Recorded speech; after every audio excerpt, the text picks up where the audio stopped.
4 fan-favorite Boston winners who make up our John Hancock Champions panel. They're sharing their advice for race day preparation.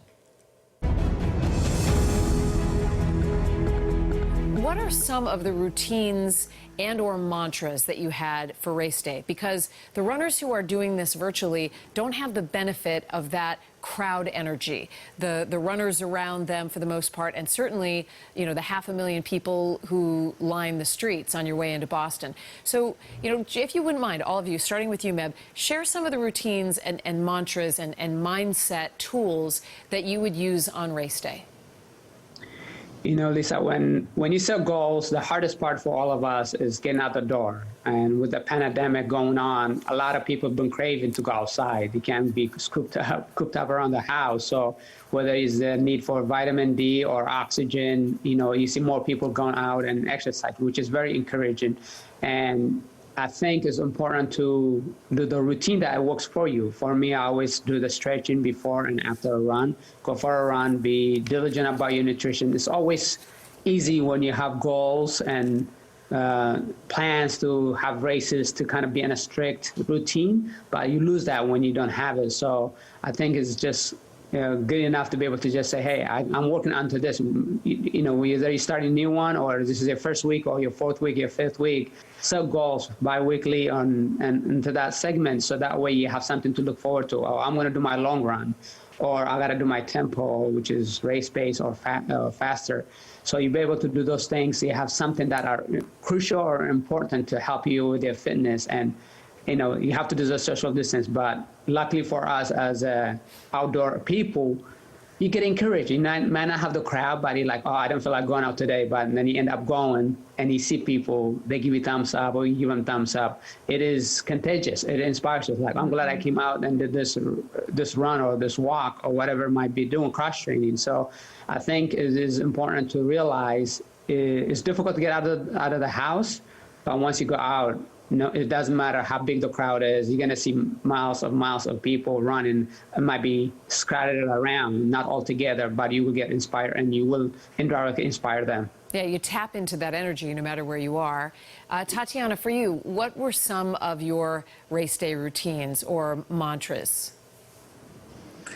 Well, for my race day routine, I would always get my bag ready, get everything prepped the night before, and eating a pretty bland meal. But and my race mantra, sometimes on the course, I'm like, okay, I got this. You can do it. You're like affirmations to myself. So like, you're wonderful. You got this. Like, your arms are built for this.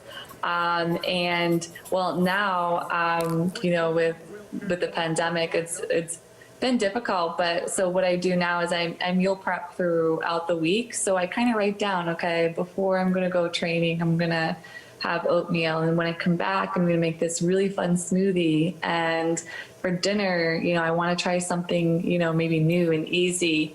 And I also listen to my favorite music in my car, and I just turn it up really loud, and I'm just, you know, just kind of getting in the happy and excited mood. And like Meb said, I love seeing people outside, like social distance, and you just kind of like wave or you cheer them on. And so that's kind of what's been helping me, but staying on that routine as well when I will be training, and then focusing on the recovery aspect as well. And sleep. Plan for your sleep. I think that's been toughest for me. So usually I say, okay, I'm gonna, you know, try to wind down around 9, and I've been kind of really focusing on that and what helps me wind down. So making tea and putting a little honey and milk in it, and maybe reading my favorite book or writing in a journal. So, but really just kind of planning that out. I find sleep is like the toughest thing, actually. So when I read the interview with you, I believe it was in Self magazine, I must say, I was like, okay, I'm really going to try. I'm going to get the lavender oil going, you know. Yes, exactly. Very inspirational. So I really am going to make an effort to try those things, because I know how important it is. Des, for you, what does a quintessential race day on a great day look like before you actually take off from the starting line? I mean, I think it's pretty typical race morning where you're, marathon 101. So that goes from packing your bags, equipment you're wearing, to food you eat. The thing I do kind of leading in, that's sort of my ritual or routine, is to really look at my training log. And training log is such a great tool for anybody. Just write down what you're doing each day and how you feel. And knowing that I've put in, 3 months of work and seeing how I've progressed and watching that journey unfold, like you can literally turn through pages and see how you've progressed as a runner. And to me, that's the thing that just gives me a ton of confidence. I'm not nervous on race day morning. It's like, okay, let's go. This is Christmas morning. I want the new bicycle. And, sometimes you get the socks and underwear and you manage it as you're on your way into Boston. But when I look at that training log, I go, I'm prepared. I've done all the stuff. I have all the tools to, put a bike together here. So that's kind of what I do to create confidence. And in that, when you're kind of turning through the pages, I think you can create that mantra, like what's the end goal? Sometimes for me, it's keep showing up in Boston 18. And that was the thing that was going through my head for mile after mile. And then, a couple months down the road, it was swing away. Like, let's just see what we can do, take some chances, take some risks. And I think that your story is really in your training, and it kind of, writes itself as you go through it. And decide what you want that to be on race day and what's going to get you to your personal finish line. So that's the big thing that really carries me through on race morning. And having that to look at, being able to look back at those runs, at those times, I love the idea of the visual of that too. Even before you take off in pursuit of that ultimate goal, you know that you've done the work. You have the foundation. Daniel, I was going to ask you along the same lines. You're training for Boston. You arrive here in 2019. When you look back on that morning, before you ran, and I know there are going to be people who are doing their virtual Boston marathons all over the world, tapping into the advice that all of you are sharing and your experiences. But tell me a little bit about your morning. Like, what's important for you before you compete? Well, for me, something that I always, will do before a race is to preview the course. And so probably a few weeks before the race, I'll print out a course map and try and preview any footage that I can find of the race. And so I get a little bit of an idea of what the race course is like, even if I've done it, number of times before.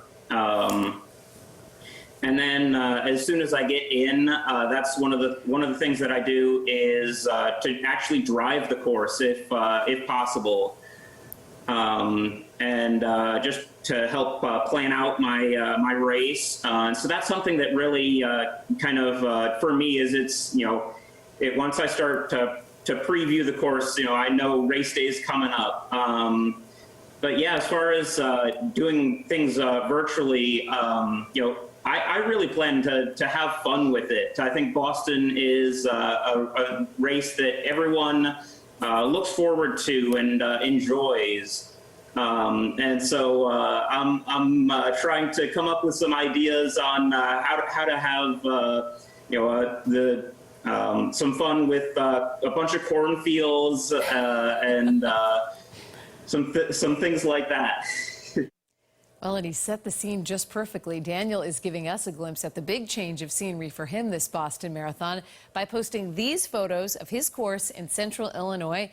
And as you can see, yes, it is a far cry from the roads of greater Boston. Daniel writes, Heartbreak Hill is looking a little smaller than usual. And for him, a windmill is as close as it gets to the sit-go side. Corn stalks, you saw him there a second ago, filling in for the fans who line Boylston Street in that glorious stretch to the finish.